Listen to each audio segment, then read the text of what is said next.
Hey there, it's Dori with Next Stage Drumming. Got a question for you. Are you good at waiting? Yeah, me either.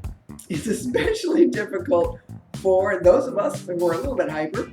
I'm talking about musicians and especially drummers. I think that ADHD stands for a definitely hyper drummer. Woohoo! It's really hard for creative types in general to wait because we just like to jump in and do things, So in this time of quarantine, I know a lot of people are getting kind of antsy.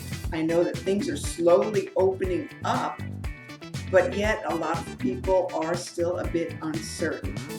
So let me give you a story about some of my drum students. They tend to kick back during a long intro, and I always joke, well, at this point the drummer usually kicks back and takes a sip of water. But they take that a little bit too seriously, and I noticed that some of them, I've even called them out, they actually sit back and I'm like, dude, you don't even have your feet on the pedals. How are you going to be ready to jump in when needed?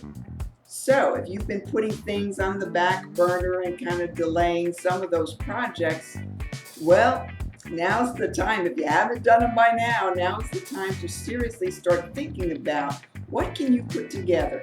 You might have something you put on the back burner like a project, or maybe it's time to write that book. I'm on book number 2. I'm right there with you.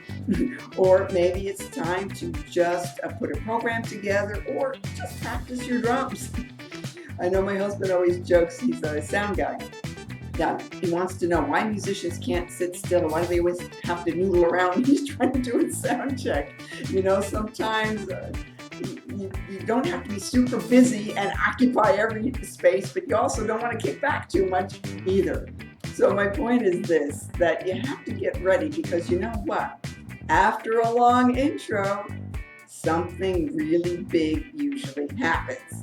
It could be a double cymbal hit. It could be a ginormous fill. You don't know. So if you're not in position and sitting up straight, feet on the pedal, and you're not holding on your sticks, and you're not in what I call drummer's position, it doesn't matter that there's a long intro and the drummer's just waiting it out. You've got to get ready, because when it's your turn and when it's your time, you've got to know how to bring it quickly, because things could happen suddenly. Just because it's quiet now doesn't mean that there's not something down the road that's just waiting to happen. It happens to me all the time. Stuff comes out of the woodwork and you've got to be ready to pivot quickly. So it might be, like I said, a quick fill. You got to think fast. You got to get ready, get in position, and make sure that you are ready and available when needed. The availability part is huge. So keep on rocking, keep the faith, don't give up. I'm here for you. If you need anything, just shoot me an email, Dori@nextstagedrumming.com, or hit me up with a private message and we'll chat. Still working via Zoom, still don't know anything about my classes. I am really in the waiting game, but I'm taking a breath and I'm just hoping for the best. Gotta keep the faith. Ciao for now.